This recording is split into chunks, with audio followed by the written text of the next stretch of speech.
All right, all right. Welcome, Mzalendo. Ibana, you sneaked me in the studio very very fast. I mean, we wanted us to have a chat on the backstage with the rest of the team. But Oh, how are you, my brother? I'm doing good, my brother. You could hear me do the vyombo, eh? You know, it is Missy who was telling me that this guy is busy doing viombos there, and he's on air. He doesn't even know.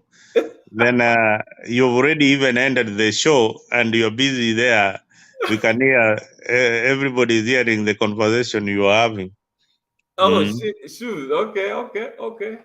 Yeah, Yeah, well, so we wanted to come in the show, uh, and then immediately were having a meeting with Mise and Mburu at some point, and then you sent the link. So we said, if it is revolutionary, then we need to come in and support. Then after we had just finished the meeting, going back to the link, you already ended the show. So we were like, oh, oh no, we were Paul. time bad. Mm. Because I didn't know when I didn't look at the text, your text box. So when I saw the text, Yeah, you see yeah. now I need you to link this show to my Facebook page. You have not that's the thing that brings traffic. Yeah. Okay, let me see. Uh, Nick, do you know my page? no, ngoja, let me log in mine too, because I have to find it there somehow. Let's see, just give me that. Amani, vipi mise? Namna gani huko? Salama vipi? Poa. Thank you for joining the Nimeingia show. huko nyuma nikakusikia tu uko shughuli, nikakuona unaenda kuosha vyombo, nikasikia conversation kidogo. Eh? Vyombo Haya, unajua mpaka uoshe nikakuandikia bwana. message. Eh? Yeah, I came O- back and I saw you on o- Apple, on the background, but I couldn't. Okay, so Mzalendo, what's your name on Facebook? Nico Diambo. Nico Diambo. All right. To those who are watching Poleni, we are just trying to get things figured out here. Then tutaanza show. I'm seeing okay, Nico Diambo. I'm seeing different people here, but I don't see. Wewe nani? Huh? Rebel, what's your My what's that Facebook. name? What is that name that I should know? Okay, I have two Facebook. The one I use on Facebook is Roy D. Roy. So Roy is what I should know, but your My first name social is media David. name is Kenya Riba. Yeah, Riba. yes. But my first name is also David. But bwana, unajua watu wengine kama sisi wa Kisii maneno ya B na P inatusumbua sana kupronounce. Ni practice to practice. Eh? Una practice kidogo alafu utaipata. Nani? Nick, I don't see you. Ama unitafute. Nico Diambo. There's a lot of Nico Diambo here. I don't. Is it the one with the radio presenter Hot 96 FM?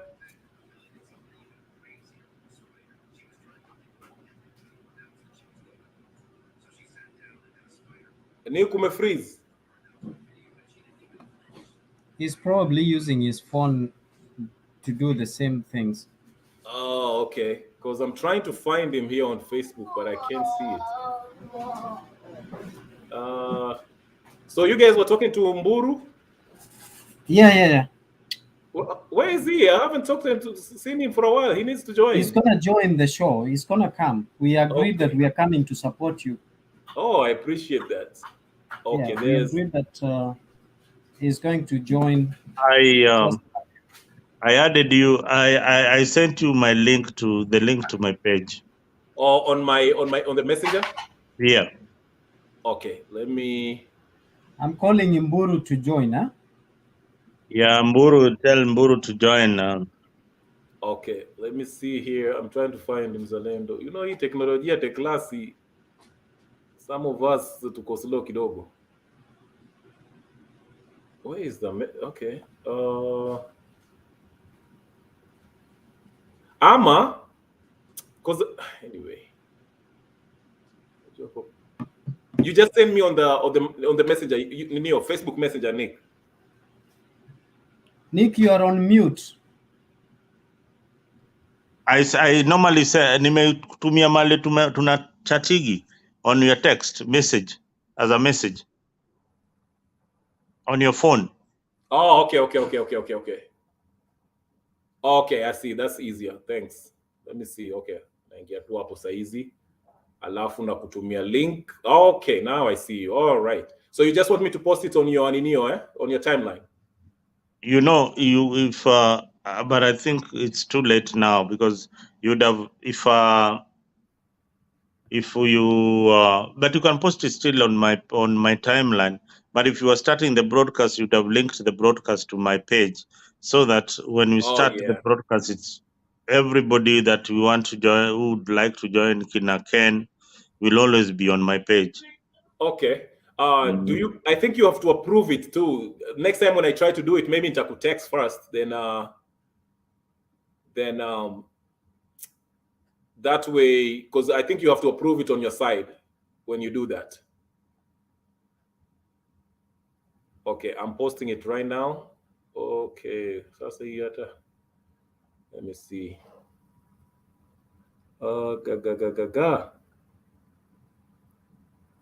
Why is it not? Oh, because we're not friends. Okay. Najua hii pia hii ni shida.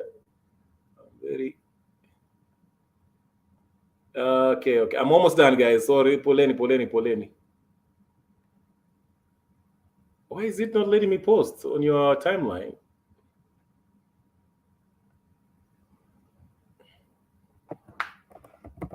Okay. So what you can do, Nick,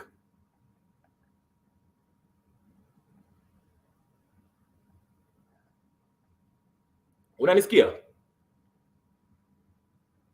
Amefreeze tena. Your bundles. Yeah, probably. I don't know. I like using my computer when it comes to connecting to this one. Yeah, because it's There he is. He's joined again. It's two people. Unmute. Mzalendo, unmute. Toa huyu mzalendo yuko frozen. Okay. Aya, sawa. Sasa nimekutumia kwa messenger because for some reason I can't post it on your timeline. So you can just copy the link and put it on your Neo, say me join the live or whatever the case is. And also let me put the link up right here on this chat. So whoever wants to join, please. Munaweza mukaingia muchape siasa. I was by the Mzalendo kwa sawa? Ama umefreeze tena? Mzalendo is having problems today. I don't know what's going on. I've realized that nikirudi kwa page yangu nina freeze.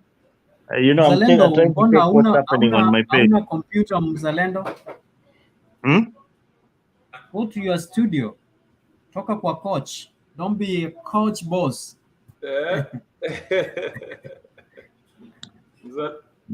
No, Leo, my daughter is in the studio. Oh, okay. Ananisumbua hapo, anacheza ile game inaitwa Roblox. I see. Unajua hiyo game inaitwa Roblox? Nimeshaisikia. Mi hata ujua mchezo za computer, I don't know them that well, but Roblox is one of the most addictive games for kids in here in the US. Oh yeah. I was trying to get Mheshimiwa to join us. Yes, I see Mr. Julie over there too. Kenya Riba, unaona hiyo? Naona. Roblox. Hiyo ni Roblox wanacheza. Okay. I was trying to get Mheshimiwa to Nino yesterday, but he was kind of engaged in we were supposed to do with him a show yesterday.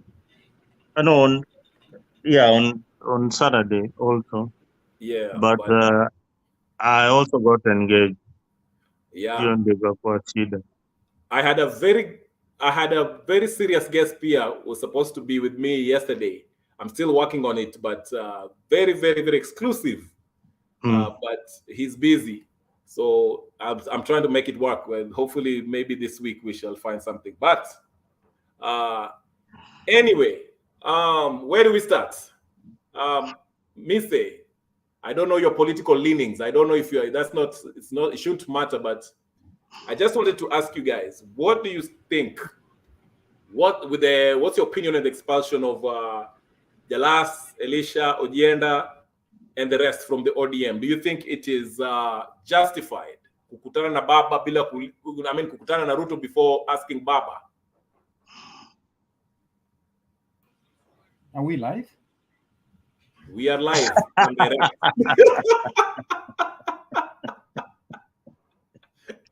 Misa, you need a break. No, I mean, I just wanted to know that the truth is, for me, and just to begin with what your question. First of all, I want to thank you for inviting us to come here and give our opinion. I'm not very inclined to any political side, but I'm a person who is able to point out where the mistake is. In this case, in the past, I was inclined to UDA, but again, I am also able to reprimand them and point out whenever they go wrong. So I hope that as we are engaging in this, we'll be able to identify areas we can give meaningful contribution to our country. So, in regards to the question that you have asked, I think I find ODM vengeful in a way they are operating. I don't think the freedom of expression, the freedom of the struggle for the common mwananchi they purport to be championing is reflected in their actions at the party level. I also observed that while UDA is gathering people and armies to themselves, ODM is scattering people from them. So, and as Mio as well, while Jubilee, it doesn't know what to do. So I want to think that whoever who is advising the prime minister is actually misleading him. Recently, you saw the embarrassment that he gave himself when he appeared at the summit and went to the presidential pavilion. That is arrogance because we have only the president, we have the one president of the Republic of Kenya, and we must respect. And that somehow tells me or makes me think that the right honorable is not happy for William Samoei Ruto. And if you're not happy for another leader, then you're not patriotic. And then you're not even a good competitor, because a good competitor is the person who accepts and moves on. And if you are patriotic, then you must know that this is not about you, but this is about the country that you are proclaiming to be patriotic to, or the country that you want to lead. So I want to think that the prime minister, it is time for him to understand that we appreciate his contribution he has given to our country. We the challenges that he's championing, the cause that he's championing, the people, sorry, the strives that he has brought the country to. I think we applaud him for that, but now is a time that he needs to step back and nurture other leaders and allow other leaders, once they have been given the mantle to lead the country, and appreciate that he was defeated. He was defeated, whether through proxy or directly. He is not the president of the Republic of Kenya. he should work towards fostering unity as opposed to bringing chaos and mayhems that make our country scramble economically. And this I don't know why he doesn't even understand that through is there are a lot of people who believe in him. He has a lot of followers, and anything that he does, there are people who admire him so badly to the extent that they can do anything to make sure that they have identified with him, and that is very dangerous. People have lost lives when he called for demonstrations, and we came to understand that the demonstrations were not actually demonstration for the common good, but it was demonstration for getting positions within the current government. We have not seen him championing or raising funds for the families that lost their loved ones, for the families that lost their properties, for the families, for the money that we lost as a country during the disruption, especially that happened predominantly in the capital city of Kenya, where most income of the country is generated. So we have not seen him doing anything, but all we have been seeing is pointing fingers to the government.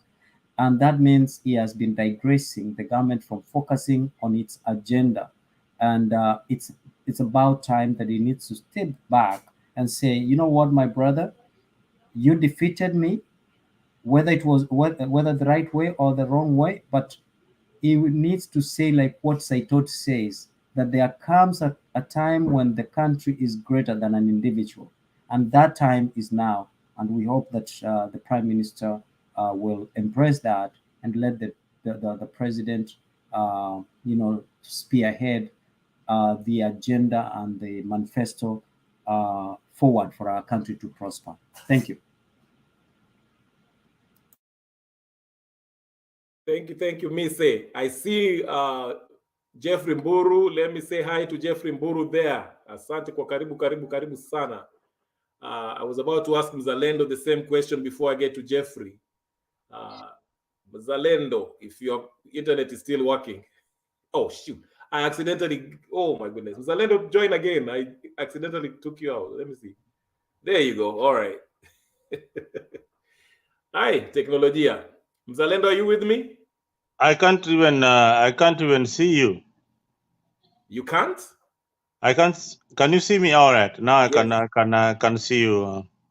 Well, I don't know whether it's my internet stripping or it is yours.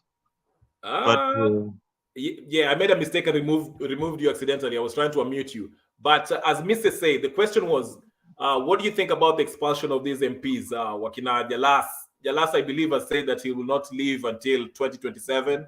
Some of them are going to court. They're saying that, hey, just to visiting the President Ruto at the State House, meeting him for reasons of trying to solicit for development in our constituency does not merit that expulsion. Do you think Azimio, they have a good case? I think let me tell you what is happening in my view, and maybe somebody out there will not think of the same. I don't know why can you hear me? I'm looking at my screen, it's like I'm frozen. We can hear you, Mzarendo, very well. But my screen is frozen. That is Yeah. what worries me a lot. But And it's we now can see okay. you. Oh, We you're can okay see now. you. We can see you very well. We can hear you. You are good. Yeah, what I wanted to say, Kenya Rebel, and Geoffrey, thank you. Nice to see you back again in the studio. Mise kama kawaida, I didn't say hi to you. Karibu sana, although we had met somewhere else. Now, Kenya Rebel, thank you for bringing up this particular show and particular topic. Now, this is my take on the reason why Raila had to work on the MPs that are seen to be rebels. First, you remember the president made a tour in Central, a 5-day tour. Then he had a 5-day tour in Western. Now there's also a 5-day planned tour of the president in Nyanza. Nyanza is predominantly an ODM zone, and the president making these inroads in Nyanza is scaring the Azimio leader. Ruto made the inroads in Central, and you can imagine how it scattered Uhuru's supporters and managed to get 90% of the votes in Central Province. Raila has already seen that is going to happen in Luo Nyanza. If he doesn't stem his authority, that people who are elected on an ODM ticket are indeed going to the president to seek favors in the name of development, then there is a party law. The party laws is very, very, very clear that if you are working with the opposition, if you are working with the government, and the party that is elected you is not pro whatever agenda that you're doing with is not in line with the party's agenda, then you are kicked out. That is within the structures of the party. But having said that, we have a constitution that is supreme to the Party Act, and that is why people like Jalango and the rest are saying, okay, fine, you can kick me out of the party, but under the Bill of Rights, you've got the right to associate with anybody that you want. Yeah. So the courts will again rule in favor of the expelled 5 MPs, and of course they will still be in parliament earning that salary. These are cases that have happened before. Remember Kenya Rebel, Ruto was in ODM and he was expelled in ODM, and he later on became the president of the Republic of Kenya. Again, going back very, very recently, if you can go back to the case of Isaac Mwaura, who was nominated by ODM and later on expelled by the party ODM. When he went to court, he won his case in court, and he ended up serving as a member of parliament. So these are hot air. These are threats that are neither here or there. There are certain policies that you can disagree with your party as an individual, and being an elected leader, you represent your constituents. That is the people who elected you to parliament or to the senate or to the county assembly. Those are the people who are answerable to you. Those are the people who can tell you, you know what, it is time for you to leave. Political parties in Kenya are just mere vehicles that are structured in law that you have to be there in a particular political party. And again, it is not very, very important, because you can also run as an independent candidate and still win that particular seat. So political parties are structured under the political acts as vehicles that are used to get into parliament or to get into those elective seats. But the people who elected you have got a bigger say than your political party. But that, having said that, it doesn't mean that you don't confine yourself to the party regulations and laws. Parties are also structured within a law, and they operate within a certain law. Then there is also the issue of democracy and democratic rights. We live abroad here. You have seen in so many occasions the Democrats, elected leaders, going against the president and saying, on this particular issue, we are not going to support you because my constituents depend on coal, for instance. Yeah, they are not going to support you on the abortion rights because most of my constituents are saying no to this particular issue. That does not warrant the Democratic Republic Party to kick you out, but it's upon them to prevail upon you to vote on their side. on the particular weighty issue. So I look at this borrowed democracy from here being destroyed in Africa, especially in Kenya, where we purport to have democracy, yet we are having a dictatorship. So that is a dictatorial tendency of our leaders. And Kenya Rebel, in Kenya, we don't have political parties. We have people following individuals. We have Raila Odinga being followed by his ODM supporters. If he abandons ODM, which is built in quicksand, just like UDA, when William Ruto abandons UDA, then all his supporters will move to towards a particular direction with him. So we don't have parties that are rooted and are planted strongly in the grassroots and have got structures that people can really follow. I think that is my opinion. Whatever. Yep. Quick question before I move to Jeffrey Mburu. I just wanted to ask you: is Raila in ODM or Azimio? Because apparently Azimio has only two members there, Martha Karua and Raila. So how does this? Why do people keep on saying that Raila is kicking them? Was part of this National Executive Committee, which actually expelled these members. Is there Raila in ODM or No? When we are going to the elections in 2022, there is an umbrella body called Azimio Coalition.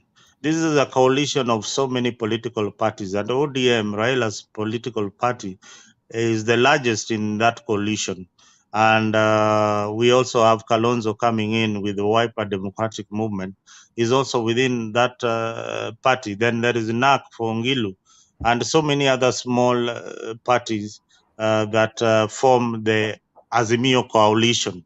So the Azimio Coalition was formed as an umbrella for the presidency. That does not mean that Raila dissolved his ODM political party to become the flag bearer in Azimio. They created a platform that whereby they would all be in one particular umbrella and vie as an Azimio candidate. This was necessitated by UDA also. UDA also did the particular thing. We had Watangula coming in with his Ford Kenya, he never dissolved it, and coming in to form the UDA political umbrella. The Kenya Kwanza called political umbrella, not the UDA, Kenya Kwanza political umbrella. So UDA, Kenya Kwanza, we had UDA, we have UDA, we have Ford Kenya, we have the Machakos governor's party coming in to form, and Jubilee coming in to form Kenya Kwanza. So that is how Raila became the flag bearer of the Azimio coalition. Okay, I asked that because I saw somebody post when you went to vote, the Azimio part, when you the ticket, you were shown that Martha Karua were part of Azimio, while Gachagua and Ruto, they were under UDA. They were not Kenya Kwanza when at the ballot box. It was UDA, which makes sense. But I'm always confused whether Azimio, I understand it's a coalition of parties, but again, there's actually, to me, I'm kind of confused. I understand the coalition part of it, but if you're going to run under this umbrella, okay, if there's an issue, and actually that came up when Sabina Chege was being kicked out. And Jeffrey, you can help me with this because I believe you are, I don't know if you're Jubilee or Kenya Kwanza, but you are one of Uhuru's supporters. If I remember, we've had this debate with you previously. So maybe you can touch on that. First of all, Karibu, what do you think of what Mzalendo is telling us here? Is Azimio part of, okay, we understand Azimio is ODM is part of ODM. But are they a party by itself? Because Martha Karua was in the ballot with Raila as Azimio. Okay? But now, that's the case that Arnold Maliba made yesterday on KTN. He said that Raila cannot kick out those guys because he cannot purport to be part of Azimio, which is a party. They say it's a party, political party, and a coalition at the time. And at the same time, Raila is part of the ODM. So, Jeffrey Mburu, what's your take on this Jalas and everyone being kicked out? Siku mingi, karibu. Thank you so much. Can you hear me clearly? Yes, we can. I'm happy to see you, Mr. Revolutionary. Long time. Long time, my friend. And this is a good step. Thank you. Even if Mwalimu wa Madhi alisema hatutaenda bali, hapa ni wapi? This is a good step. And thank you so much for inviting me. I have not been following so much the political Azimio political party politics and how they registered their party. So I may not dwell much on that, but during the electioneering period, I heard that Azimio as a party only had one member, who was Raila Odinga, or candidate. So I don't have much information on that. Having said that, on the issue of the members who have been expelled or penalized for their association with the government, what I would like to look at is what is their mistake?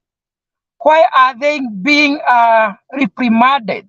What have they done? Because, as I have always said here, people should not only be fair,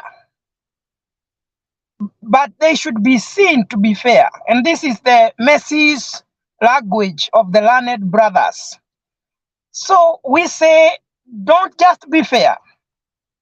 You should be seen to be fair. Is Raila Odinga and his party being fair to those people? For instance, what is the mistake of Jarango?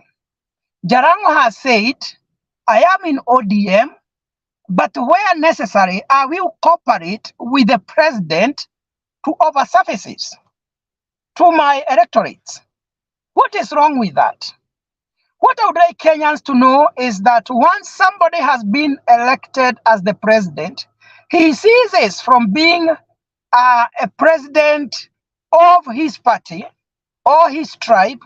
He becomes the president of the whole nation and all the people of Kenya. So, if you tell a member of parliament that he cannot associate in any way with the president, what are you telling us? So, according to me, there is no mistake.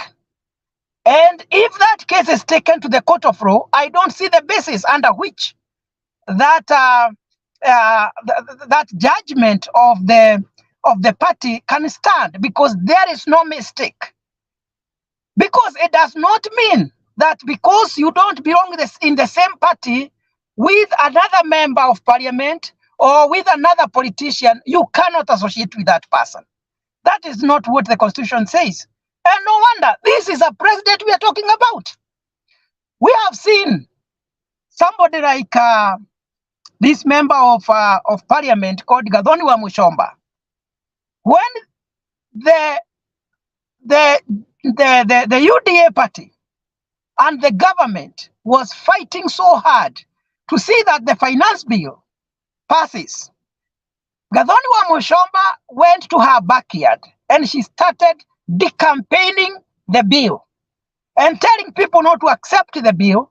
And she went a step further and voted against the bill. And she actually used some very hard words referring to the government of William Ruto, that this government has become rogue government. This government is draconian. She said so many things. What did the president say? The president did not bother to fight her or even to think of expelling her. She allowed her to express herself.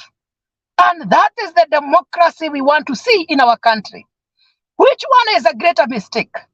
Is it for somebody who has tried to vote down the bill, or somebody who is saying, in as far as development of my people is concerned, I'm going to work with the president, who has made greater mistake. It is the person who has voted against the party. So Jarango has not voted against ODM or Azmio. Why is he being vilified? Not only that, what is the mistake of Esther Passaris? She has been penalized and asked to pay a penalty of 250,000. It is because she said the bill is good. When I look at the bill, it's beneficial to my people who voted for me. What is wrong with doing that? I don't see any problem with that. You have seen what happened to Professor Tom Ojienda. Many of you don't know Professor, maybe at a personal level. I know this professor at a personal level. He is my good friend. I have sat down with him. He has handled my case. He is a professional. He is not tribal. So, actually, where he is right now, he is wondering, why have I been expelled? Because he is being expelled because when the president was visiting Siaya, he welcomed the president. And he is the president of the nation of Kenya. So this attitude of somebody feeling like I am a god, and everybody who is under my party should sing my song, that is what has made Raila Odinga to fail, because he does not think of the value that those people have brought to his party. Somebody like Professor Tom Ojienda, he has been the LSK chairman. He has been the president of the Law Society of East Africa. He has been a professor of the university. This is somebody who adds great value to the party. But simply because he has associated with the president in one meeting, you expel him. What are you doing? Raila Odinga is destroying himself. He is not building himself. What I can say is that ODM is scrabbling at a very high rate. And I want to tell you, politics, have been in politics right from the time I was in the university. Politics is a game of numbers. So the one with the best strategies of bringing people closer to him wins. The best strategy of William Ruto is, I will let people be democratic, and if I want somebody to follow me, I will not use force. I will use the voice of reason. I will reason with my people so that when they reason together with me, we can work together. Sorry. But the strategy of Raila Odinga and Uhuru Kenyatta was a strategy of using force. It was a strategy of chest thumping, that you are going to know who I am. If you think you are a man enough, you know the language he used. Sijui umejaza nini kwa mkono. A language that you cannot use to others. A language that you cannot use on the media. A language that I cannot dare even mention here. But this is somebody who wants to become the president of the Republic of Kenya. And he can stand on a platform, on the podium, and use that language referring to elected members of parliament. It's so unfortunate. So it is that dictatorial mindset that has brought ODM to where it is. I told people even on the media during the election period that the greatest mistake Raila Odinga is doing is to allow Uhuru use force to force people to support him. Because even you revolutionary, whom are you going to follow? Is it somebody who is telling you, I am commanding you, I am demanding, and you must? Or somebody who is telling you, my brother, I think we can work together. I think we can reason together. Please, let us sit down and see how we can move together. You will follow somebody who is trying to persuade you, rather than somebody who is using force. So I see Raila Odinga heading very badly. So Na huwa tunasema mwisho wa jambo ni muhimu kuliko mwanzo. Mwisho wa Raila Odinga akiendelea kutumia kifua, naona akimalizia vibaya, maana by 2027 I see people will have left his party and either join the government or form another democratic party. So That is my take. very good, very good. Well put. So do you think, and Mzalendo can or Mise can respond to this, do you think Ruto was he's playing chess and not checkers? Because if you look at Jubilee right now, which used to belong to Kenyatta, Jubilee is under who is runs it? Chege and Sabina and what's the other guy? I forgot his name. And now we see Msuko Kanini Kega. Kanini Kega. Kanidi Kega, yes. So do you think, because there's some people who are saying that maybe Ruto, that was his plan, to weaken Jubilee and then weaken ODM, because he finished with Jubilee, now it's under Kanini Kega and Chege. And now you see ODM is cracking over this. Do you think that was something that he had planned earlier to destroy these two parties who are kind of the strong party in the Azimio side? Because once you get rid of these two parties, the rest are kind of Kalonzo can be bought anytime. What do you think? Why are you using the language of buying and selling? I'm just saying Kalonzo is easily influenced. Let me use that. Let me say he can be easily influenced to go the other way, you know? Well, Kenya Rebel, you know, our politics, the political dynamics in our country, the issue of winner takes it all is what brings all these problems. When you say Kalonzo can be influenced easily, he's already being influenced, and very soon you will see him in probably in government. So that is something that can happen anytime soon. So for me, whether that happens or not, I think the people for Kambani know where they want to be politically.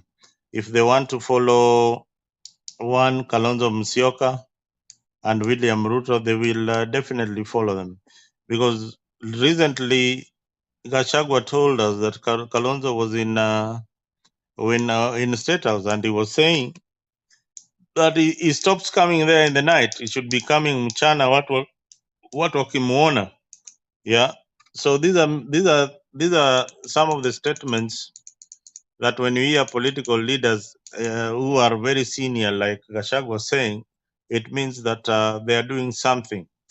And just to go back on the question that you had asked, you know, it doesn't make sense to have bipartisan talks with the government of William Ruto and at the same time to expel MPs who are also talking to the president in the name of, you know, they cannot be associated with the president. Suppose the president was your personal friend. And the irony of all this, yesterday, Mr. Raila was in Kisii, where Simbarati was crowned the spokesman for the Abagusi community. The same Simbarati said that Azimio lost elections and he will work with the president in Kisii. And he said that on camera. He has not been expelled by the party. But do you know what the party ODM has done? He is now the deputy secretary, the vice secretary general of the party. He was promoted just the other day to be the vice of Sifuna. So this tells you a lot about the reason why these other people were expelled, the reason why Pasaris got a leaner sentence, despite saying that he is going to work with the president, just like Jalango and the rest. So Baba is looking for numbers. So, and his community, he can control his community and the votes in his community. and he can kick them out anytime he wants. But there is another voice. There's a silent voice saying, if elections were for about numbers, when you expel Ojienda, you expel Jalango, you expel the rest, you expel Karoli, Omondi, what are you saying? These people have got followers. Even if there are just 5 of them, that is 5 votes that you'll never have. Yeah, and they have got also supporters who support them and support their agenda. That is a vote that you will not have. So Ruto is winning the war in Nyanza. Is playing Raila like, is tossing him like a tennis ball, and Raila is getting in the trap. So he's trapped in this particular situation where he's given a bait and anakimbilia anakula na ni sumu. Unaona? Na hiyo ni sumu itammaliza. Okay. He thinks that he's just thumping and saying, we have sacked and finished these people politically. Right. It is not about them getting back in parliament or getting back into the Senate. After all, Ruto knows that in 2027 he'll be the president of the Republic of Kenya. All he wants is the 5 votes. He beat Raila by 200 votes. So 2,000, is it 200 votes? Is it 200 or 2,000? Is it 200,000 or 200 votes? That Ruto won by? It was a lot more than that. No, it was not a lot more than that. It was 200,000 votes. It was 200,000 and something, almost 300,000. No, I am telling you, it was not more than 300,000. It was about 200,000 votes. That is, for a presidential election, that is not much. Now, if you have lost members who had voted, Jalango had voted for Raila, Elisha had voted for Raila, the 5 had voted for Raila, plus the MCAs who are majorly ODM had voted for Raila. They have been replaced immediately. That is a vote that he doesn't have, and he will never get it in 2027. Okay. Let me just touch on this issue, and these 2 issues we'll talk about them then, maybe, because today I didn't prepare for this, so this is wonderful, but I want to hear you guys tell me your thought.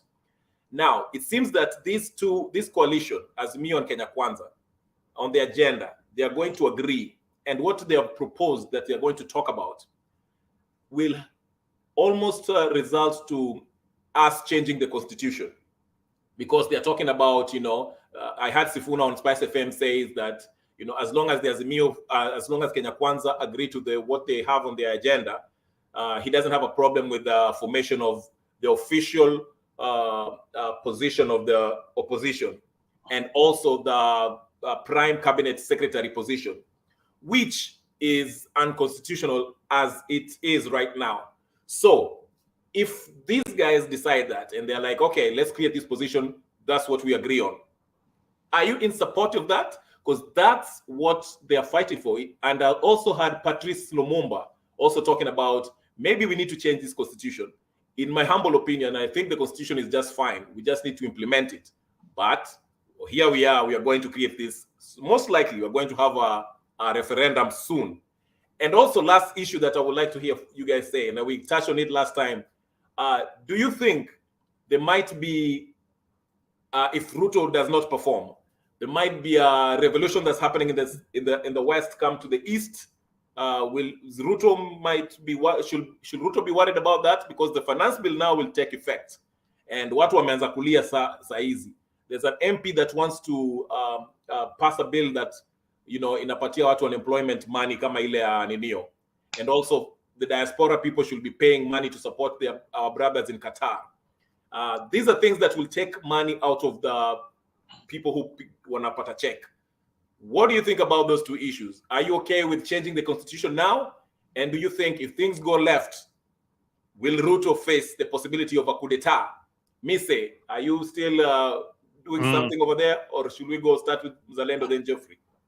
Yeah, Let me answer the last question. Like whatever is happening in West Africa might not happen in East Africa. You know, West Africa political dynamics have been so different. There is used to coups in year out. In East Africa, the only country that has succeeded in toppling the government is Uganda.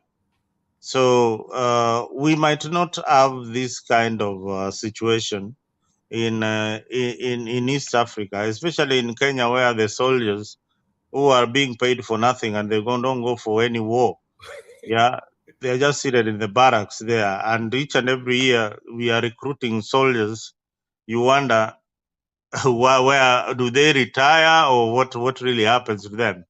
The Kenya is recruiting the army every year and the police every year, and we are never given the number of soldiers that we have in the barracks. Perhaps it's high time we need to ask, well, how many soldiers do we have in the barracks, and how many are of Kikuyu tribe or Luo tribe. That is what might trigger, the discussion whether we want the army to take over or not. But I don't think that Kenya is ready for a revolution like that one. We are very, very democratic, and we handle our issues in a democratic way. Although we are still crawling, but we are getting there. And on the other issue that you raised, just remind me, I've forgotten the other one that you had asked. There's a question you had asked that I wanted the changing to... of the constitution, because the changing of the yes, the changing of the constitution. The changing of the constitution is something that has been tried with the BBI, which was thrown out by the Supreme Court, and for one reason, that there was no public participation in whatever they were discussing.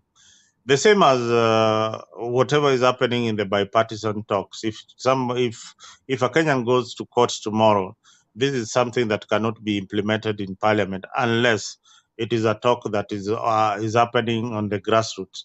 It is something that has to be taken to the people first, then a referendum question be developed, and it will take a long time.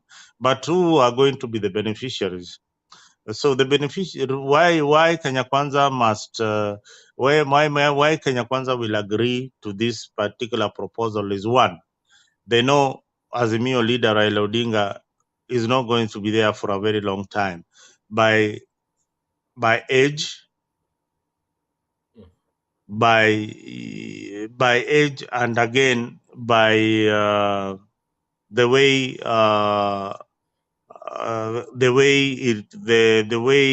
the political dimension in Kenya is structured right now, is that we vote on tribal lines, and the line is the tribal metrics. Kalenjins have got the numbers, followed by the Luyas with the numbers, followed by closely by the Kikuyus. Then we have Luos and Kambas in that sequence. So even if we are fighting for representation, it is the numbers that you bring in parliament that will give you this position, like the prime minister and this other position that is being discussed in quotes in the bipartisan talks, because I don't know what they're discussing, but I think that is what is on the table. And Kenya Kwanza will benefit from that. Azimio will benefit from that. So it is something that when it's taken to parliament or the Senate, they know that it is a win-win game. There is also the issue of boundaries. The demarcation of Kenyan boundaries is also being discussed on the table. So Azimio will benefit on that. Kenya Kwanza will benefit on that. Wiper will benefit from that. So we are in a situation where we are very, very tribal. Our tribes need representation. we have not really reached a junction where we will elect presidents on their policies, 100% on their policies. We might elect, we elected Ruto partly on his policies, but his people, the Kalenjin community, elected him because he was a Kalenjin. The Kikuyu elected him because he stood with them at a particular point. If you ask any of them if they know of Ruto's policy, they will tell you they don't know. They only know that this guy stood with us in the other elections, so we must stand with him. So we are in that particular situation. And in my community where I come from, Baba is the law. Whatever he says, people don't have to reason with their head. They will jump in, whether they are jumping in the fire, whether they are going to be killed, whether they are seeing a bullet coming, they will dodge it. You know, it is sad.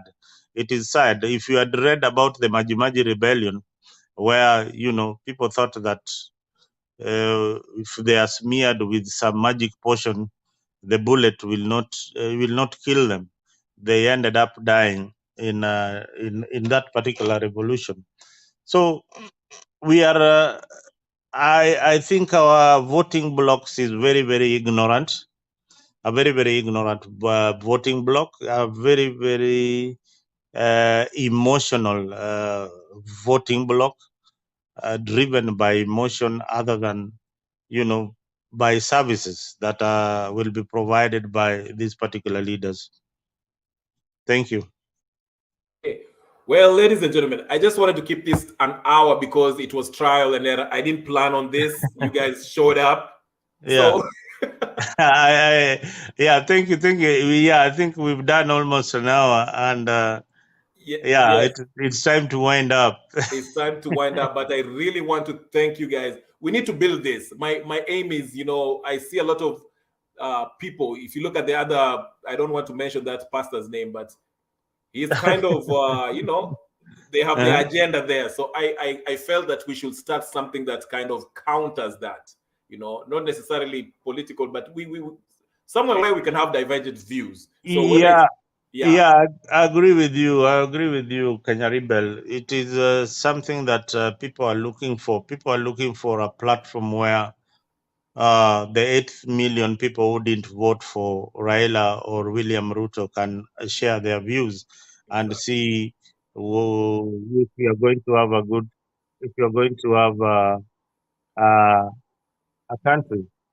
yeah. So, So please get Eli, what's the name? What's the name? That honorable member Obuya for our next talk. I will try to hold these things maybe on the weekends. I usually do a live during the week, but it's always me ranting. But I don't mind if you jump in my rants and say something. Mise, I see you ulipotea kidogo. I don't know mambo ni namna gani. Uko sawa? Did you have something to add on? Like I was just telling Zalendo and Jeffrey, we'll try to build something on the weekends, whether it's in Zalendo's channel or my channel or Jeffrey or yours. It doesn't matter. I'll jump in. But we need to counter what I see out there. We have to have divergent views. So I really thank you guys for like joining me. I'm trying to find Jakes. Does anyone has contacts for Jakes?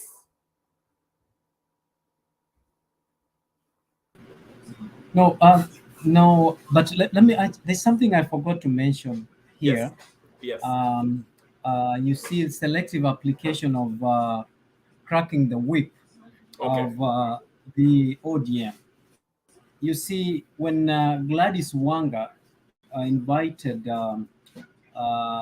Ruto to home county, Orengo, Moses Kachuang, they stood up. And I remember we keep saying this, that Orengo at the time called William Ruto Your Excellency 15 times. I don't understand why Orengo was not also given a suspension to having, praised William Ruto, and Moses Kajwang also said that even if we gave you this little votes, but you have a bigger heart that you are. When we called you and we invited you, you still came, and they all agreed to support the government in matters development.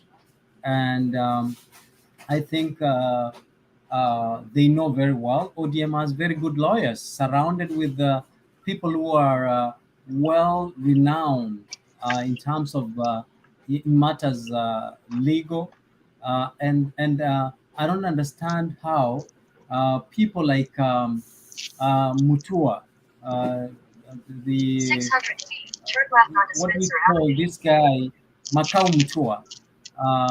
These people are maybe you can mute Geoffrey.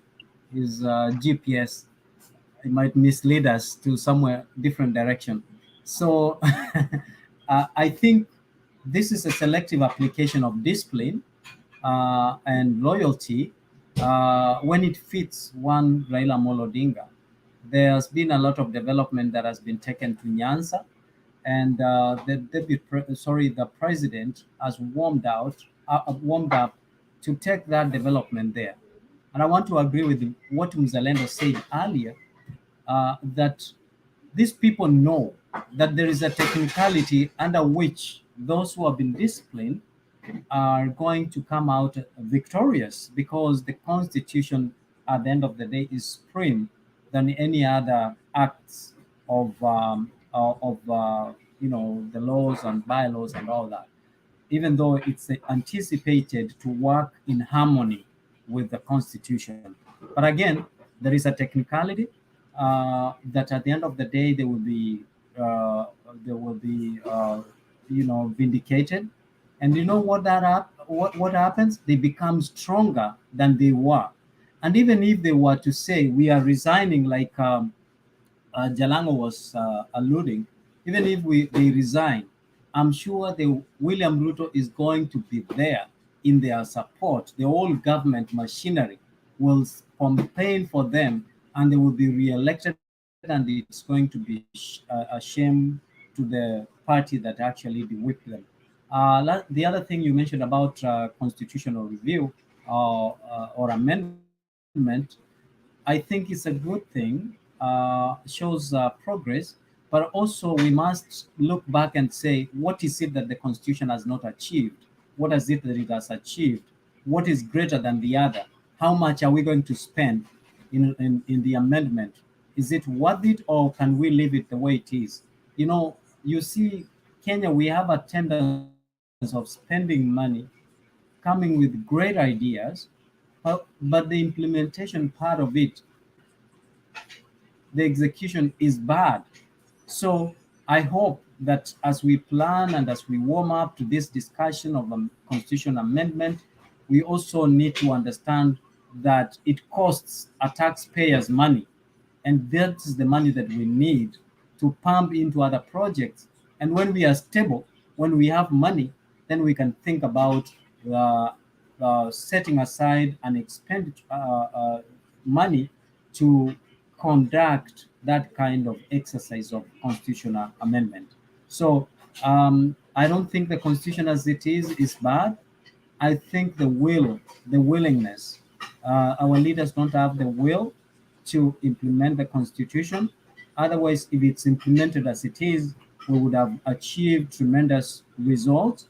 Um, the constitution as it is talks about corruption. I have not seen them using the same constitution fighting corruption.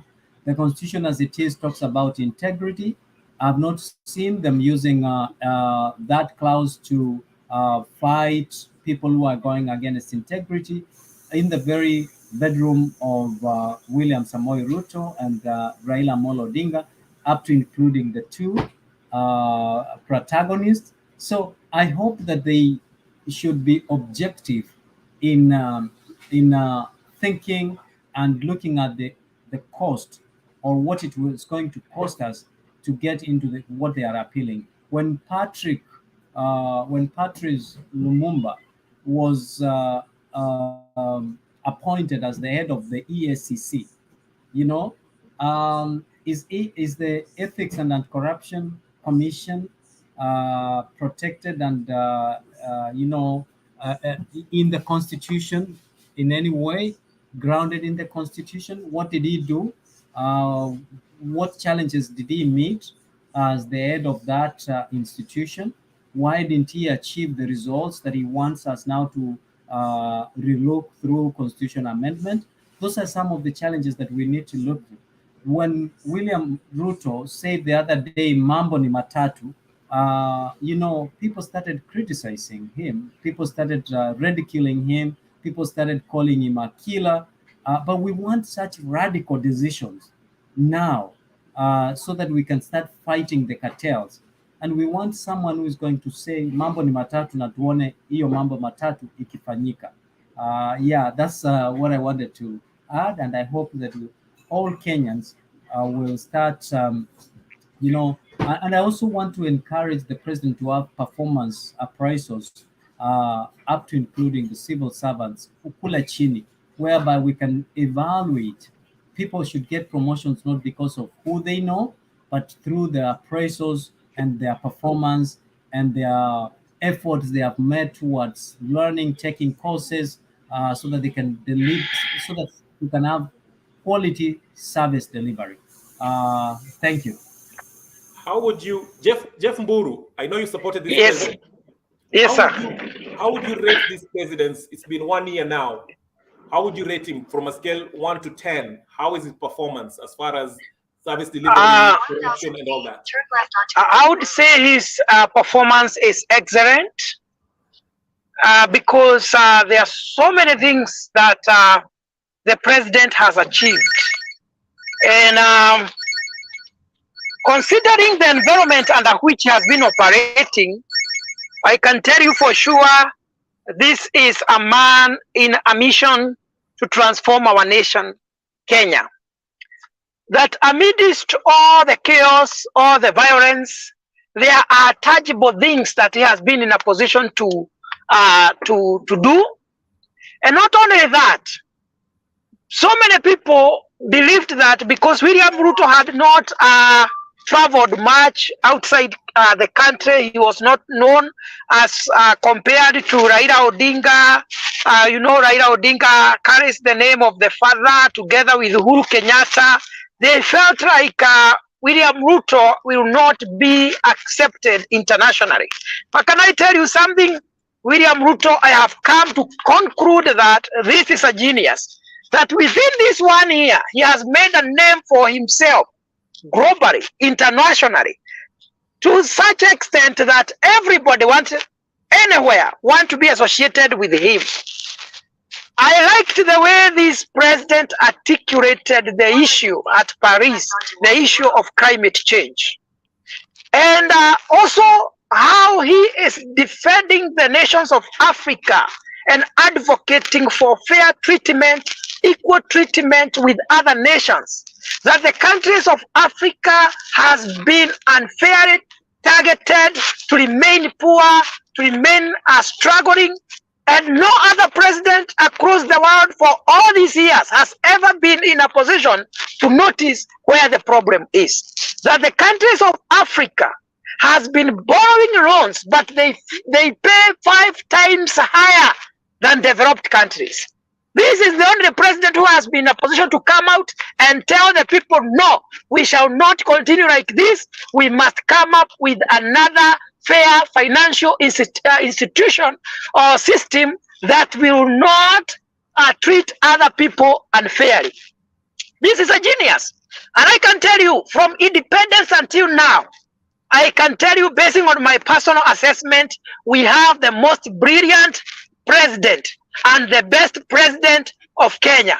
I equate him to some extent, though he is wiser, he is more clever, more smarter. I equate him with Dr. John Pombe Magufuli of Tanzania. Sometimes I wish if Magufuli was alive today, in the time of William Ruto, they work together. I am telling you, Africa, not only Kenya, we are heading somewhere. We are heading somewhere.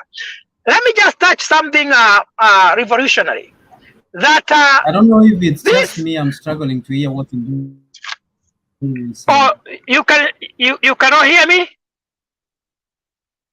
I can hear you. I can hear you loud and clear. I can hear you. Can you hear me It's now? my Mise. I feel like there's a connection issue. Is it just my side? Um. Okay, great. Maybe it's my end. Oh, he left, unfortunately. But Uh-huh.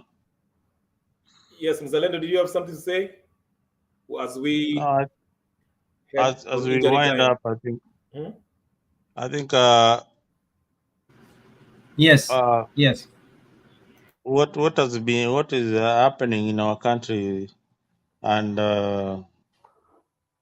in our political parties is that people are beginning to start the campaigns of 2027.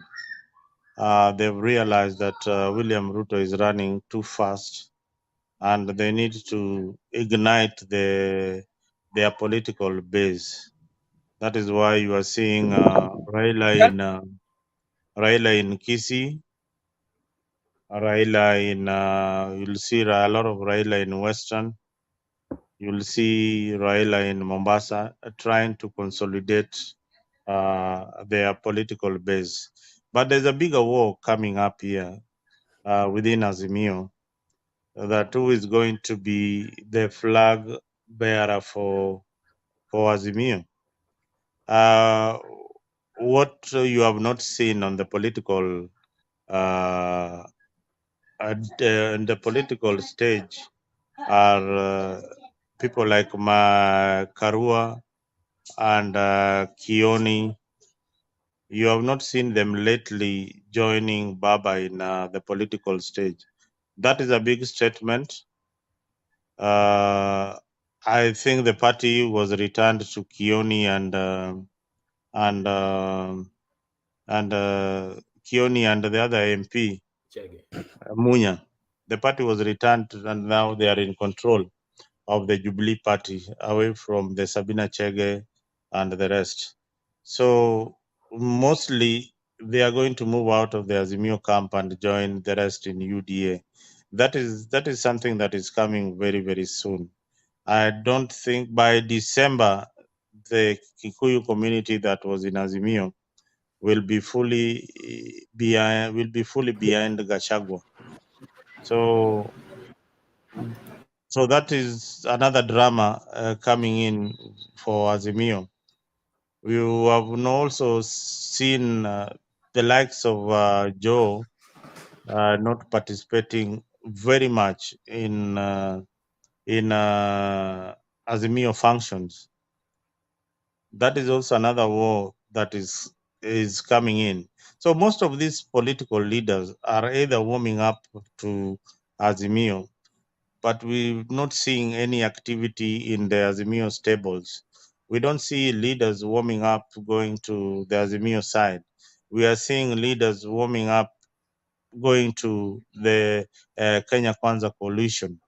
So 2027 election, first, the only game that Raila Odinga has is to water down the issue of elections. And as you all know right now, even if you expel all these member of parliaments, you don't have an IBC in place to conduct any by-elections. So it is an exercise in futility. And what they are aiming at is 2027. If there will be any democratic election, of which I don't think there will be any election, Ruto might run alone with all these other Azimio leaders and all that in his camp.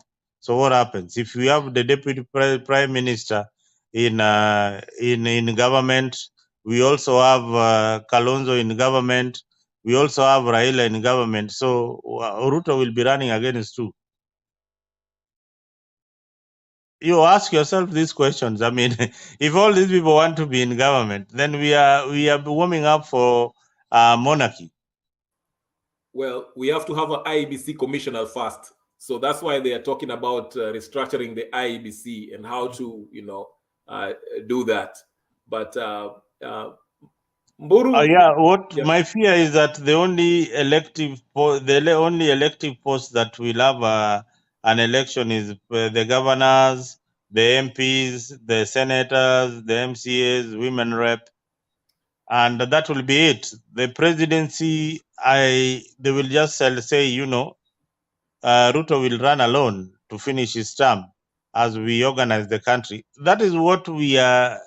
That is when you will realize that these politicians are playing us, and So they've been playing a game with all of us.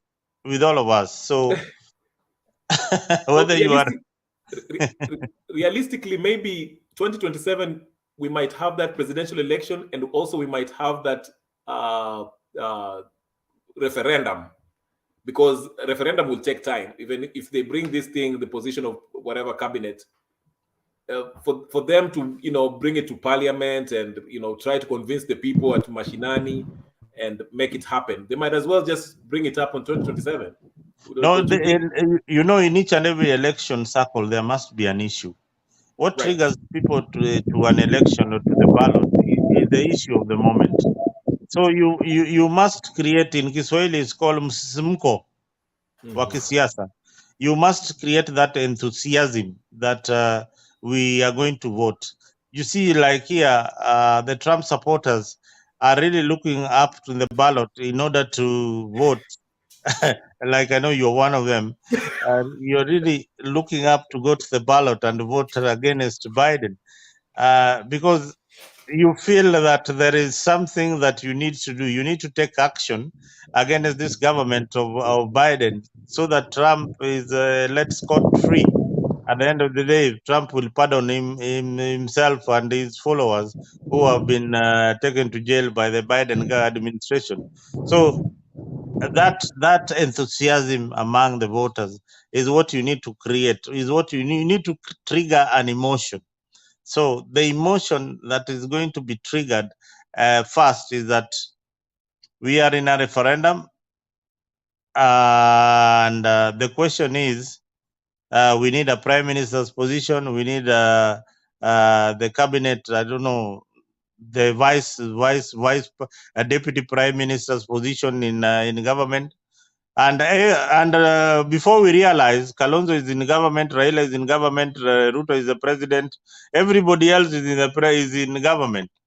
And then me and Muru here will be like, Ruto this is a good thing for the country. Yeah, this is a very good. This is our democracy. This is how we want Africa to run. This is now sharing the cake among the communities. This is what we've been fighting for about. That is what we will be talking about. This is what we'll be fighting about. This is why the Luos have been killed. But now we are in government. There will be no more killing, no more no more demonstrations, because we are all eating. Yeah, we are all eating. Ni mdomo na tumbo ndio tunapigania. Yeah, mdomo na tumbo ndio hao wanasiasa wanapigania, si wanapigania ati haki zako ama utendakazi wetu.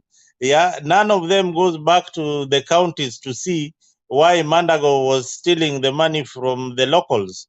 Yeah, you know, none of them goes back to see why counties like in the Nyanza are performing dismally. None. Why counties like in Siaya, have you had Baba calling Orenga and telling him, Oduol was claiming something here, some money was being lost. Can you do something about it? Can you explain to me why, you are running? This is against our party. This is against the party that elected you. This stealing should stop immediately. We have not seen these governors being reprimanded by their party leaders. They are also having they recently, yesterday I heard Baba saying, this democracy was borrowed from heavily from the US system, where governors have their own government, have their own governments which they run, and they are associated with a particular political party. You will not find the governor of Texas adhering to the democratic policies, but they will lean towards the Republican policy. But you see, in Kenya, we did not implement the constitution fully. What we borrowed here in from America We did not implement it fully. Governors in Kenya should be having their own police force that they control, that they appoint. They should be running their own school. They should be running their own school, adhering to the party policies, like here in the US. There is much. The head of police in your particular county should be elected through the vote. Yeah, the sheriff, like he is elected through the vote. The clerk who is in court is voted in by the people. Yeah, so there is a lot that they omitted in restructuring devolution in our country that is affecting us today. I ask myself this question: in where Mburu comes from, everybody in the county government is UDA. They all campaign on a UDA. The government campaign as a UDA member. His members of parliament who are going to oversee whatever they are doing are all UDA members. And they are telling you, this is going to be our governor. We like him. He's a first timer. We want him to be in that particular office. These are people who are going to work under that same government. Do you expect them to oversight this governor? No. Now, where is Mburu from? Eldoret or where? Mburu is from Eldoret. He's from Kitale. So Mburu comes from Eldoret. His governor is UDA. Everybody in his county is UDA.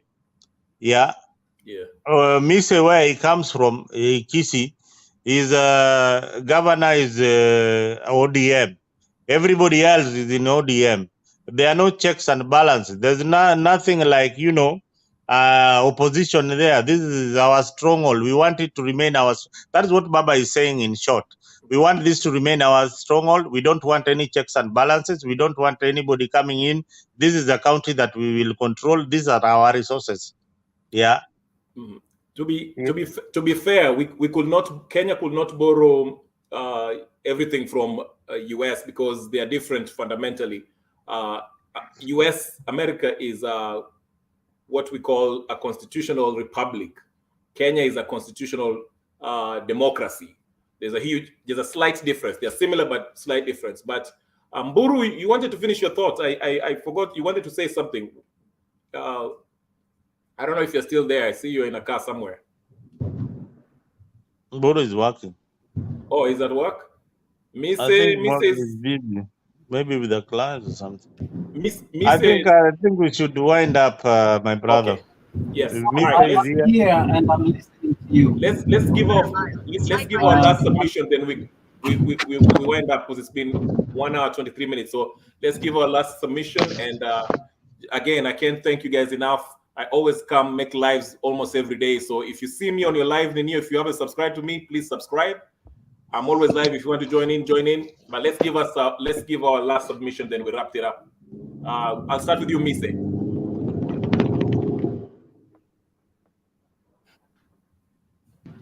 Thank you very much. I think I was waiting to hear from what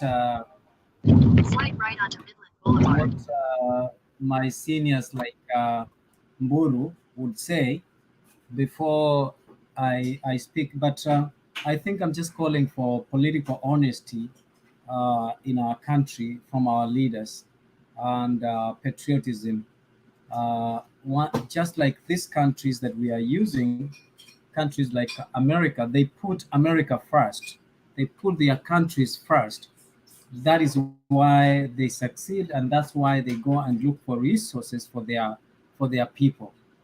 We need to see that our leaders are putting best foot forward to look for resources for our people, not for themselves. Just like many of you have said, you can realize that everyone is fighting to get to the government, and wait until 2026. Then they will start parting ways. Then they will start pointing fingers against one another. This is just but a show of division they divide and rule, and more often we end up being victims.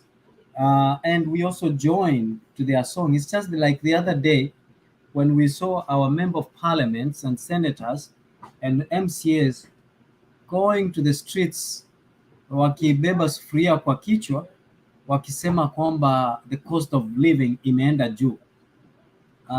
Alafu unashindwa ukifikiria kwamba sasa mimi mkulima wa hapa chini ama the true hustler, sasa mimi sina access to the legislative assemblies.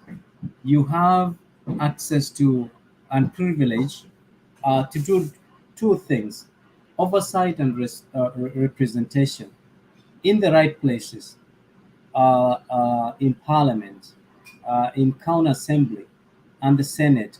Yet you're joining me here, ni kama niko njaa, wewe uko na chakula, unajua mahali unaweza fungua mlango, uko na kifunguo ya kuleta, alafu you join me kulia na mimi kwamba hata wewe uko na njaa na unakuja kulia na mimi. So that's a hypocrisy of highest order, and we call upon our leaders to come out and do that which we elected them, that which we delegated and donated powers for them to do, and not come and cry the victims or fall just like we are. If they want to join us, then let them resign so that we can be on the same forum and the same wavelength, so that tukienda kwa streets tunajua pia na wao hawana nguvu ya to represent. And I think you also asked earlier on the scorecard for this government since they started. Let me say that a lot has been done, even though it's not to our expectation or it's not visible. I think it's worth noting that the communications director or the person or the spokesperson of the president or the government of Kenya has not done very well. The reason why? Because they are not communicating the government agenda. What the government has achieved since they got to power, we don't know it. We're just speculating. And I think Kenyans are tired to hear from His Excellency William Samoei Ruto to hear things like serikali imetenga, serikali itatenga. We want to hear change of language now, where we would recap by saying mnamo Januari ama mwezi wa Januari serikali ilikuwa imetenga milioni 7 kwa minahajiri ya kufanya project fulani. Hivi sasa ile project imekamilika na ndio hii tumeifungua. That is the kind of language now we want to begin hearing, and so that we can now compare what was promised and the promised fulfilled. This way the government can articulate and command authority of what their manifesto is and what they have achieved so far. But so far we don't hear that, we don't see that. It's like we are working on speculation, we are working on things that we don't see. So the government needs to do something in order. And the last thing is diaspora. The people in diaspora, the government has neglected. When the government was looking for votes, they were very aggressive dealing with the people in diaspora. Now that they're in power, we don't see them aggressive the way they used to be. The people who were elected, the foreign affairs cabinet secretary, and the likes of Mutua, and I don't know what the other lady is called. We need to see engagement, because there are people who are here who are expertise. They want to hear from people who have seen jobs created, policies drafted, policies implemented, policies reviewed and critiqued. So this is what I want us to hear from these people and how they can engage. I can imagine Mburu as an expert in HR. I want you to tell me how much money we would have gotten if Walmart would decide that their call centers are based in Kenya? How many jobs that will be created if the Bank of America will decide that they are going to have to set their call centers in Kenya, because we have enough expertise of our youths who are actually able to do the job. We want to change, bring a revolution of call centers from India to Kenya, and how much impact that will create going to East Africa as a whole. So Kenya is well poised in terms of language command, and I think we are right. And all we need is people like Alfred Mutua to get out of the girlfriend's houses when they come to North America and go to meet companies, financial institutions, manufacturers, and these people who are customer based, who have companies like Amazon, so that we can have our call centers in Kenya. And I think that when I will see them doing that, I'll be happy, because those will be jobs that will mean financial revolution in our country. I hope and look forward to see such people invited into these shows, and we shall ask them hard questions such as this: what have they done to bring call centers in Kenya? Because if you look at a call center, even if you are paying people in Kenya about 40,000, that means trickle down effect will be felt in Kenya. That is what I'm looking forward, and I hope Zalendo and Jeff Mburu, you have said people like Professor the Ojienda. professor huo mwenye amechapwa kiboko na ODM. These are people who are your friends. We want you to talk to them. I don't want people to come here and say, I have this connection to these people. We want you to talk to them and bring them here, persuade them to come here. We are not here to embarrass them, but we are here to engage intellectually and ask them if through them, through their connection, we can also invite them to come here so that we can negotiate opportunities for our people. Thank you very much. Thank you, Mise. Mise, please look at look at the private chat. There's my info there. I know you guys are busy during the day, so I don't expect you to join my live, but I'm always live every day from 2 p.m. to 3 p.m. Eastern time. I don't know I know Canada is kind of the same, depending on where you live in Canada. Mburu, I don't know where you are, which state, but again, my number is there if you need to text me or call me. I always go live between 2 and 3 daily. And if you know Professor Ojienda, like Mr. said, that's a good point. Bring him on. We want to ask him. I talked to Mzalendo. There's this Mweshimiwa I'm trying to interview.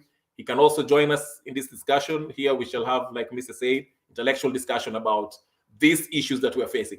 Mburu, did you have anything to say as we wrap up your last submission? Then I'll go to Mzalendo for his last submission and we shall wrap it up. Yes. When I was making my remarks, I heard that you could not hear me clearly. I don't know about now. Can you hear me? Yes, I can hear you clearly. Thank you. Thank you. Loud and I'll clear. start where Mr. Mzalendo stopped. And I liked what he said, that there was a lot of omissions when it comes to the drafting of the 2010 Constitution. There are some things that the drafters did not contemplate. And revolutionary, you said they copied so many things from the US. The problem is that they did copy and paste, but they did not tailor the things they were borrowing to suit our country. The mistake is that sometimes we Africans think that everything that belongs to Mzungu can be good for us. And that's how people end up even consuming poison. Because there are so many things that they omitted when they were putting down devolution. And that is what is ailing Kenya right now. The best thing and what I like most is that the president we have is a man of action. When I can remember very well, he was opposing the passing of the 2010 constitution until we tailor that constitution to suit our country. And that is what, for me, I would like to see happening, because this is not, to a greater extent, it is not our constitution. When you say that when we say that Kenya needed devolution, yes, it needed devolution. But the factors that led to America having these governors and states are different from our country. America, for instance, is not suffering from tribalism. Kenya is suffering from tribalism. These people are united under one language. They are one people. So it doesn't matter whether they have devolution or not. So the devolution, the counties that we have are tribal counties. So even when we say that these people should run their own counties, like the governors here run their counties, they will run their counties with a tribal mindset. That is why we cannot allow them to have their own police, minus now the national government. Like we have like two types of government within the same county, because we have the have the national, we have the DOs, the county, how do we call them? The county what? The representatives of the government in the counties. MCA. Yeah, we have all, like we have two governments. We never abolished the provincial, what we used to call the provincial administration. We brought another layer of another administration on top of it. So there are so many things to be streamlined so that the counties can perform and suit our country. So there are so many things that I think they should be checked and be streamlined. I just want to quickly to answer the question you had asked me about the performance of William Samoei Ruto. What I said is that the performance is excellent within this 1 year. That Ruto, within this 1 year, you can see he has been in a position, one, to structure or to put down the structures of governance for his government. We have all the offices required. Everybody knows what he is supposed to do. And not only that, you have seen the achievements. The harvest this time, we are going to have abundant harvest in Kenya because of the government deliberate action of providing what is supposed to be provided to the farmers. Not only that, Ruto has taken Kenya to another level.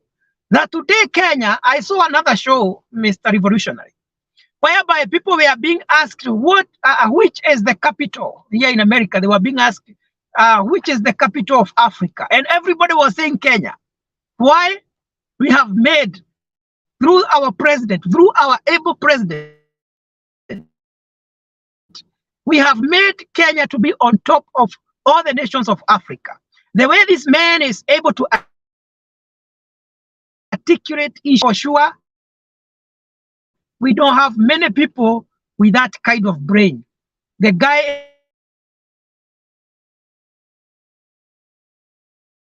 is smart. Our president, except but you have trouble with your connection. All right, you're losing Jeffrey here. Mzalendo, the last submission. Oh, we should. Oh.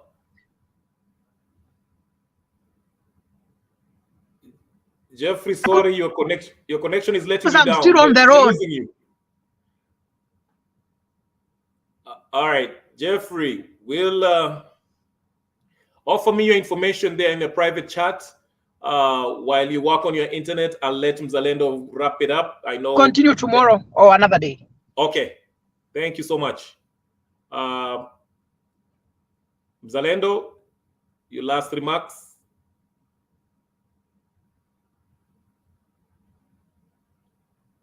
And Mzalendo, unmute.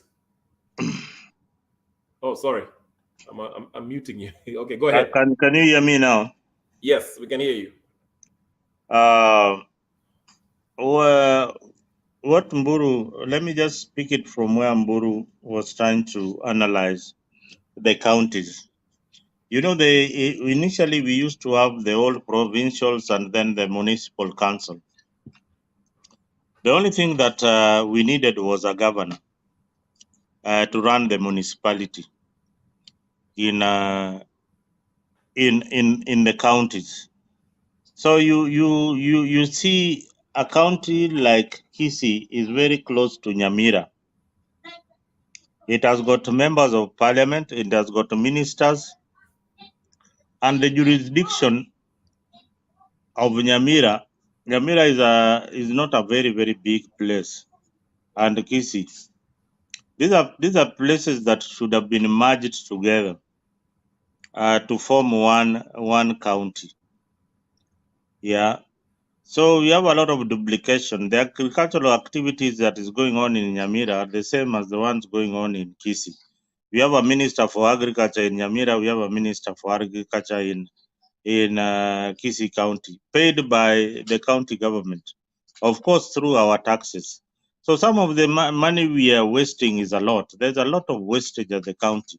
There's a lot of duplication at the county. We have some people called women reps. Women reps are supposed to support, to propagate our women agenda in our country.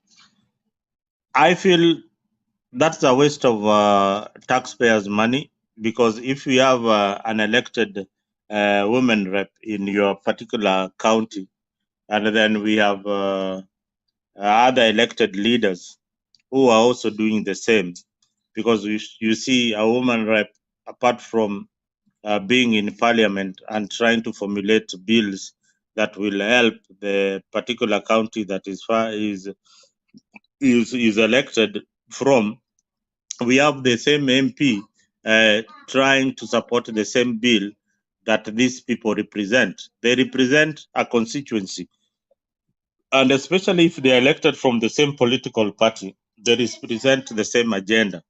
So there is nothing like a woman rep will have his own ideas. And the constitution is very, very clear. There is public participation. So you get an MP doing a public participation, a woman rep doing a public participation in the same constituency where the MP represents, the governor also doing a public participation, and the MCA doing a public participation to formulate a law that will govern the same people.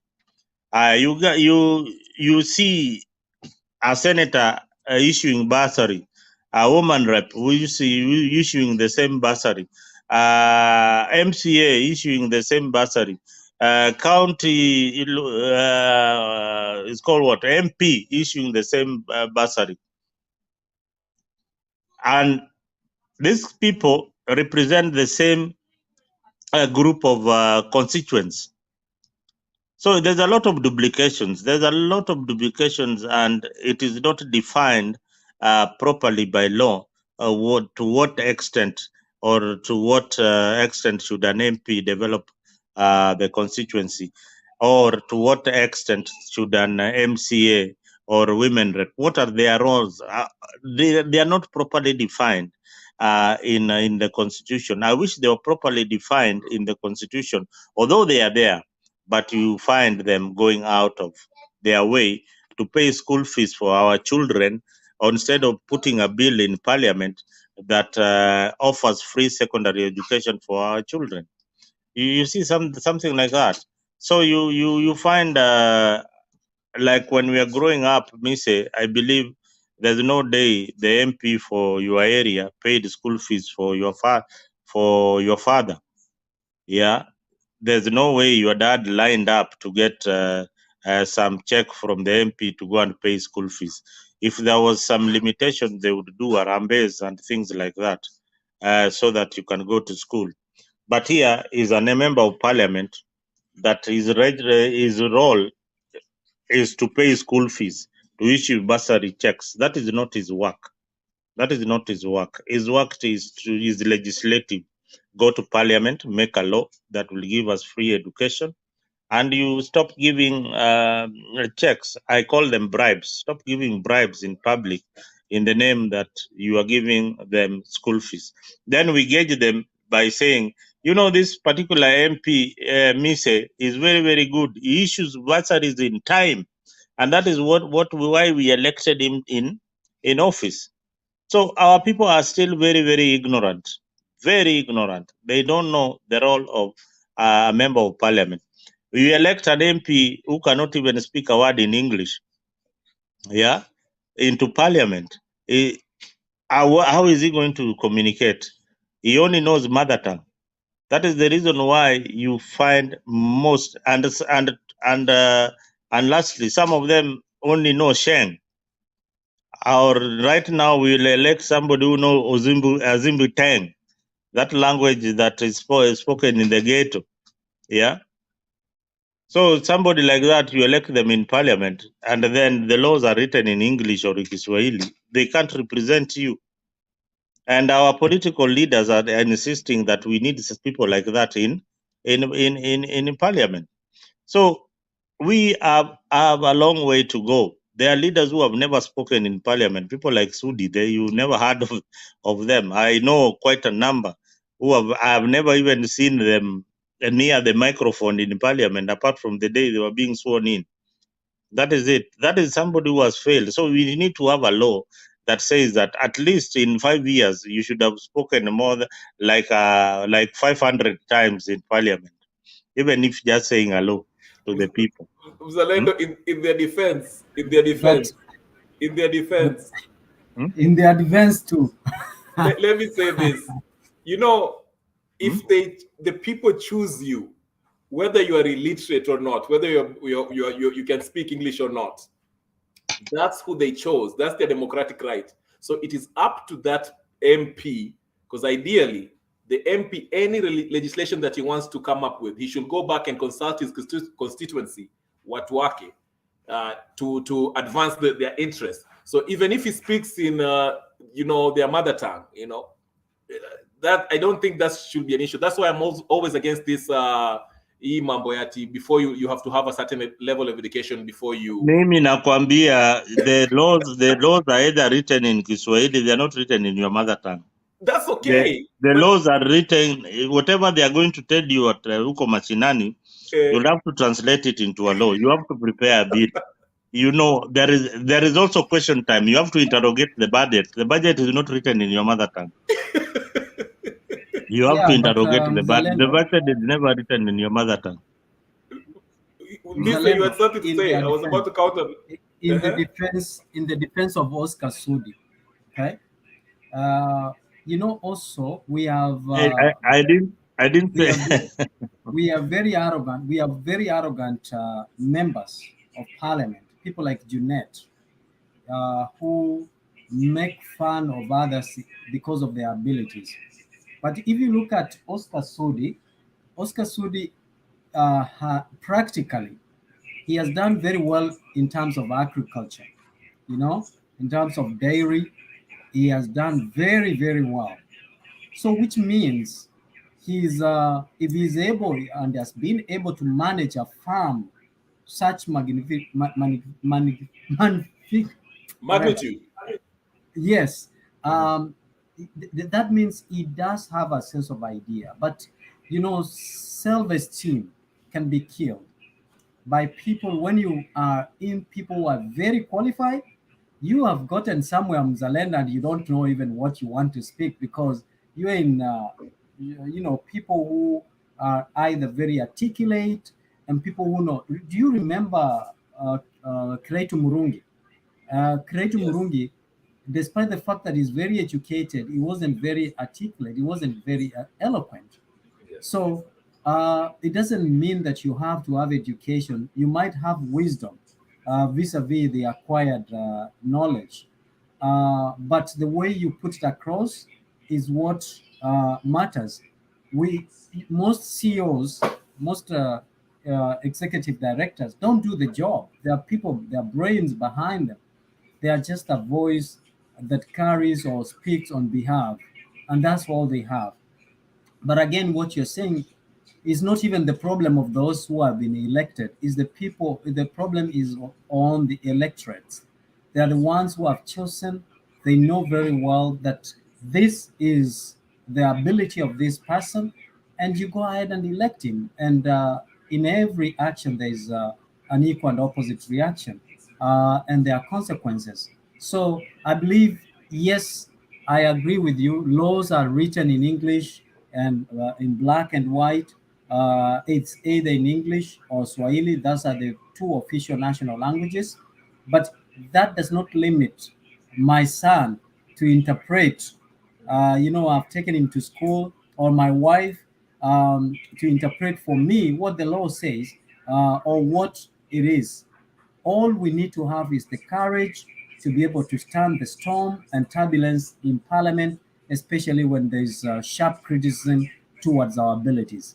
And that we have had people like Joseph Kamodo, we've had people like Mulu Mutisia, we've had very many people. I remember we had a counselor sometimes back, Bwana Nick Mzalendo. He didn't know how to read and write, but he had one assignment every morning. He'd wake up, buy all the newspapers. He will carry them, and he will come to the group of young men who likes reading news, and he will give them, and he will say, what did they say? And then they will say, here they said here they said here. And when he will go to the public, he will say, today they said this, they said that, they said that. And people thought that he was very well informed because he was wise and he knew how to cover his nakedness.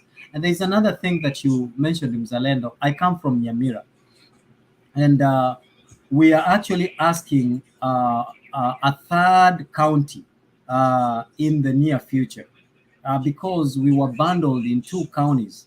Okay, now when you go back and look how Kenya is structured, Kenya, like Jeff said, is a tribal a country, and that is what makes Kenya beautiful because of our diversity and versatilities. But that being said, we have uh, tribes that are very active in contribution to the economy of the Republic of Kenya.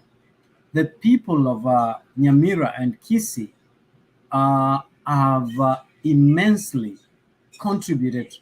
They are the second, actually, in terms of industrialism. They are very industrious.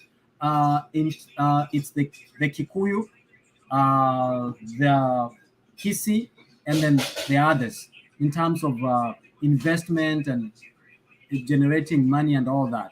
So, but they have been given, despite the fact that they contribute so much to the national cake, but they have only two counties. And in those two counties, you can see that there is minimal contribution by the national government. So that is marginalization. What only keeps these two counties going is because they are self-reliant. Most of the people from there are abroad, and because of they are in diaspora, there is a lot of remittance. That is why you saw during the Uhuru government, they had to take central bank in Kisii County. Why do you think they took the central bank to Kisii County? It is because of the remittance, the circulation of money within the two counties is enough.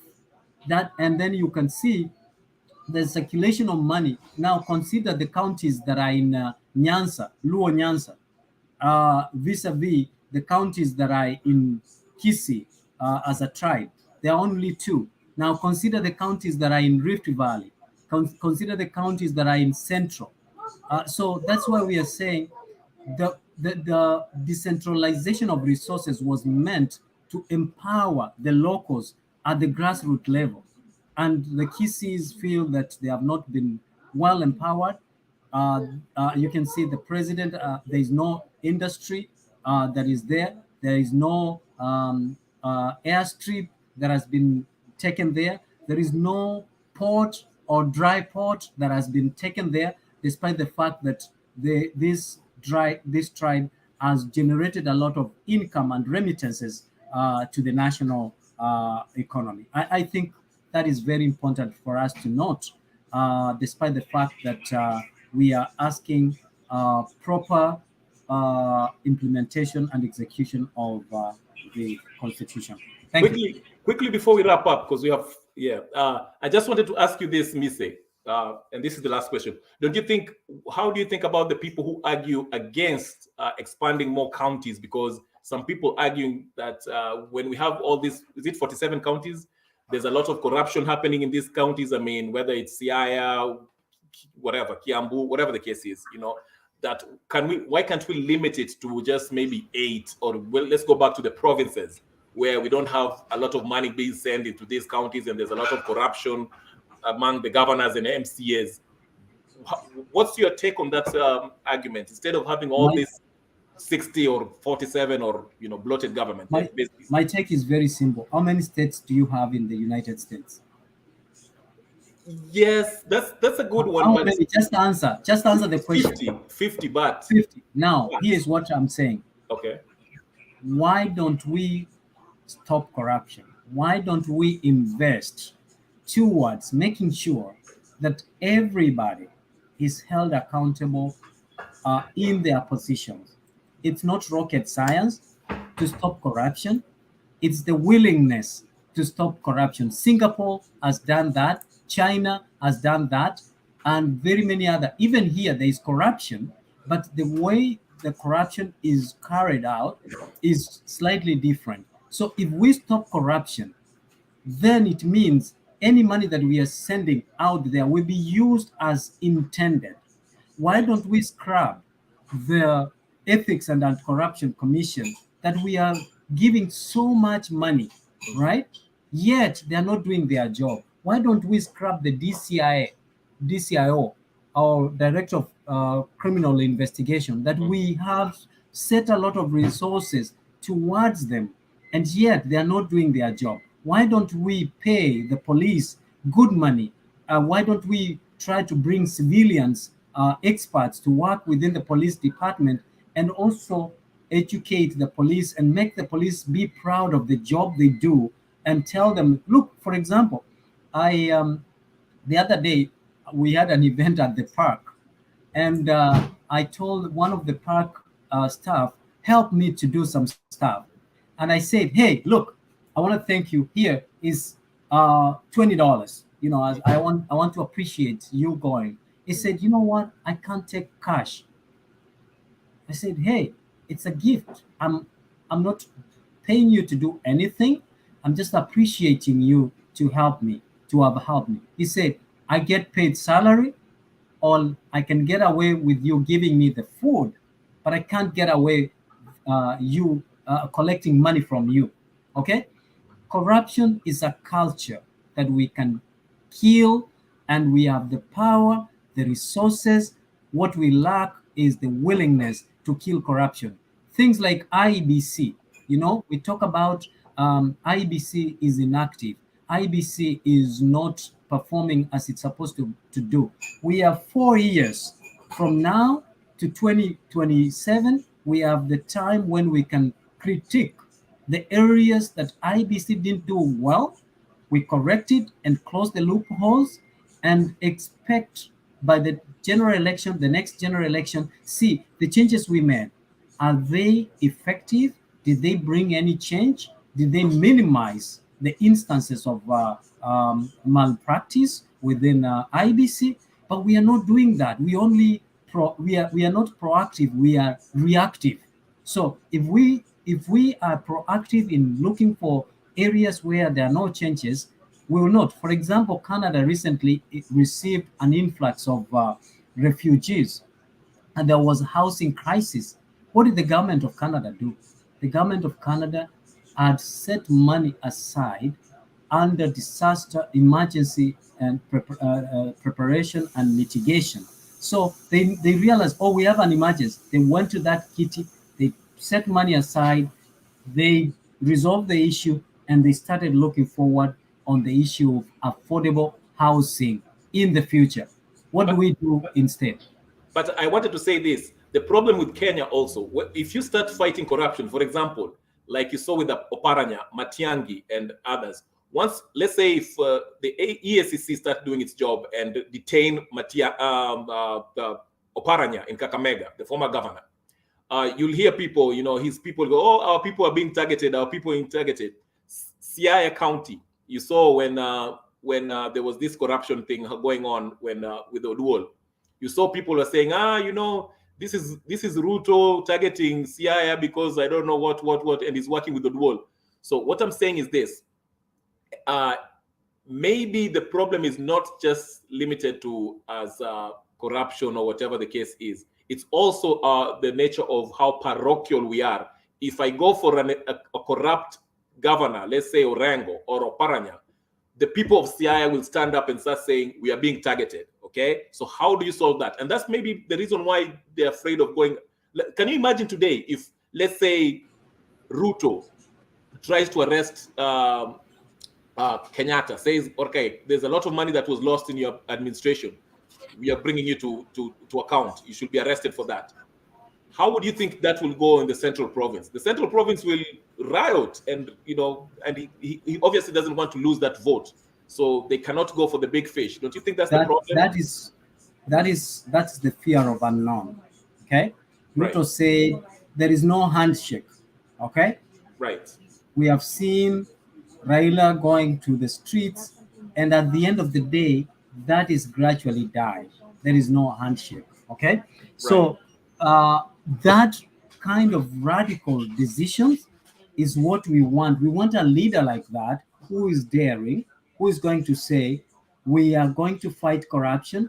It's either you are joining or you are not joining. So we want people who will arrest Raila Amolo Odinga.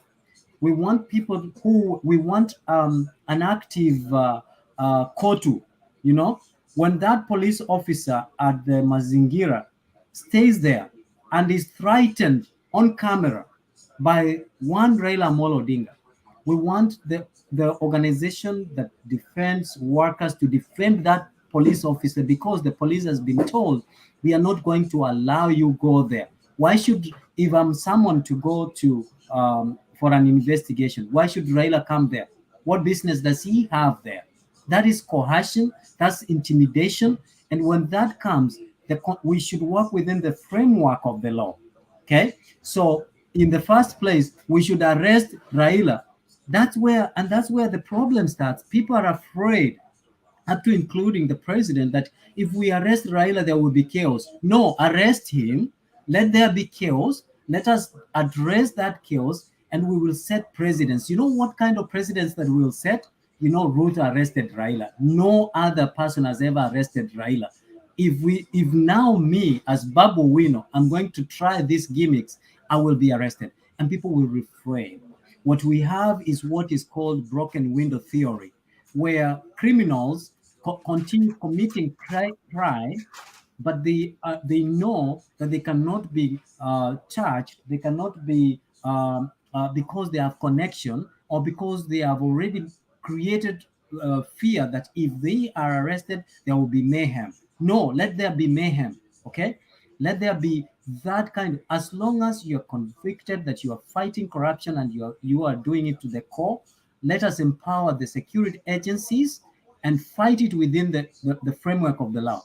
When Ruto is going to authorize the judiciary, authorize the parliament, authorize the executive, and say, my government is committed to fight corruption. If you are not fighting corruption, you have no place in my government. And that begins with the civil servants. And when we go back, like the other day, the guy who said mambo ni siasa, tusieke siasa kwa roho, tuweke kwa lungs. When he was taken to court, because of the Finland, US, Canada, and all that saga, people were happy because they said, oh, a governor can be prosecuted. Guess what? There are governors who are now afraid. They don't know what will happen if they are next.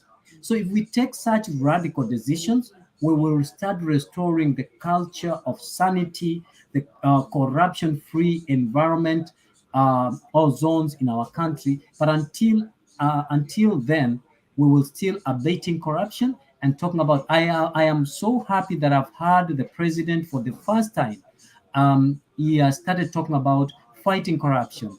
Like the other day when he addressed the issue of people digressing or derailing, like Mumia Sugar, taking courses using the legal system to frustrate a company that is supposed to thrive and create employment for the citizens.